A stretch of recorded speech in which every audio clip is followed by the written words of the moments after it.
तो the sword immortal के last episode में हम लोगों ने देखा था कि हमारे हीरो बाइचेन को उसके मोबाइल फोन से बेसिक स्वॉर्डमैनशिप की शक्तियाँ मिलती है। और हम लोगों ने ये भी देखा था कि लास्ट में बाइचेन अपने बटलर यानी कि वांग को एक आइडिया भी बताता है। और अब इस एपिसोड में हमें दिखाया जाता है बाइचेन और वांग स्कूल में थे और वो लोग एक दूसरे से बात भी कर रहे थे और उन्होंने जो प्लान बनाया था उसे वो लोग अंजाम देने जा रहे थे। वैसे ये कोई खास प्लान तो नहीं था। और तभी हम वहाँ जिनयू को भी देखते हैं, वो ऊपर से बाइचेन और वांग को देख लेती है और तभी स्कूल का एक लड़का बाइचेन को देख लेता है, इसलिए वो दूसरे लड़के को जाकर बताता है जो उसे मारना चाहता था। इसलिए वो लोग उसी तरफ आने लगते हैं और तब हम वापस बाइचेन और वांग की तरफ देखते हैं, जहाँ बाइचेन वांग को कहता है तुम्हें याद है ना रात में मैंने तुम्हें क्या कहा था, जिस पर वांग जवाब देता है कि उसे सब कुछ याद है। और तब बाइचेन वांग से उसका तलवार मांगता है, लेकिन वांग तलवार देने में थोड़ा हिचकिचा रहा था क्योंकि वो तलवार उसके फैमिली का तलवार था और उसके फैमिली के सभी लोग उस तलवार का बहुत ही ज्यादा ध्यान रखते हैं। लेकिन बाइचेन उसे कहता है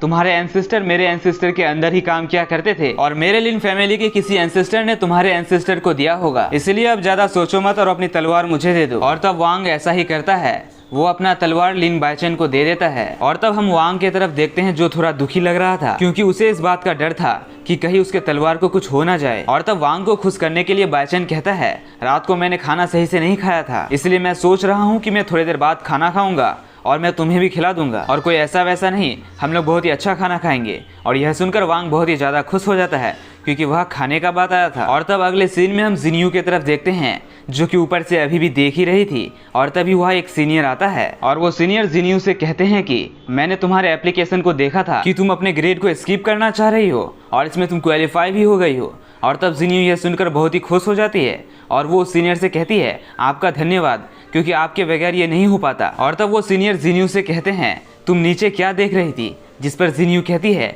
नीचे कुछ बच्चे लड़ने वाले हैं और मैं वही देख रही थी। और तब हम वापस लिन बाइचेन और वांग की तरफ देखते हैं और उन्हें जैसे ही पता चलता है कि वो लड़के इधर ही आ रहे हैं तो वो लोग अपना नाटक स्टार्ट कर देते हैं, जहाँ बाइचेन वांग से कहता है जब मेरे घर में रेड पड़ी थी तो तुमने घर से सारा पैसा उठा लिया था, इसीलिए हमारे घर में वह एक भी पैसा नहीं बचा है। और तब हम वापस उन लड़कों की तरफ देखते हैं जिन्हें पता चल चुका था कि बाइचेन इन्हीं झाड़ियों के पीछे है। और तब वांग बाइचेन को बता देता है कि वो लोग तुम्हारे पीछे हैं और बाइचेन जैसे ही पीछे देखता है तो वो लोग वहाँ मौजूद होते हैं। और तब उनमें से एक लड़का अपना तलवार बाहर निकाल लेता है और वो बाइचेन को सबक सिखाना चाहता था और वो बाइचेन को चैलेंज भी करता है, जिस पर बाइचेन कहता है दोस्त इन लड़ाई झगड़े में क्या रखा है, हमें एक साथ अच्छे से रहना चाहिए, एक साथ पढ़ाई करना चाहिए और एक साथ खेलना भी चाहिए, लड़ाई से तो हम दोनों का ही नुकसान होगा। लेकिन वो लड़का कहता है अपनी बकवास बंद रखो और चुपचाप अपनी तलवार निकाल कर मुझसे लड़ने के लिए रेडी हो जाओ। और तब हम वापस जिनयू और उस सीनियर की तरफ देखते हैं, वो लोग आपस में ही बात कर रहे होते हैं और इन लोगों की तरफ देख रहे होते हैं। और तो हम उस लड़के की तरफ देखते हैं, वो बाइचेन से कहता है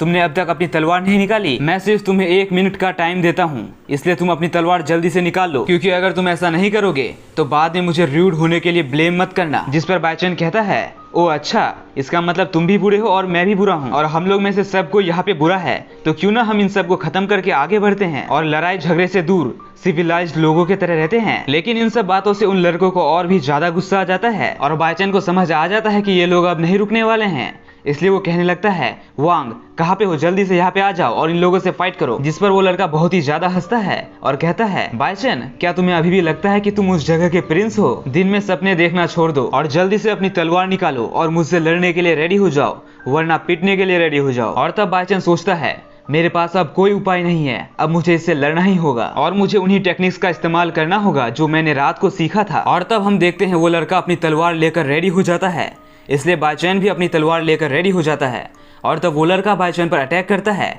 और यहाँ हम देखते हैं बाइचेन बहुत ही तेजी से उसके सभी अटैक से बच जाता है और यह देखकर तो वो लड़का हैरान होता ही है, साथ ही में उसके सभी दोस्त भी हैरान हो जाते हैं। और तब हम वह टीचर को भी देखते हैं जो कि चुपके से ये सब चीज नोटिस कर रहा था। और इसी के साथ हमारा ये एपिसोड यही खत्म हो जाता है। तो ओके बाय दोस्तों, मिलते हैं अगले वीडियो में।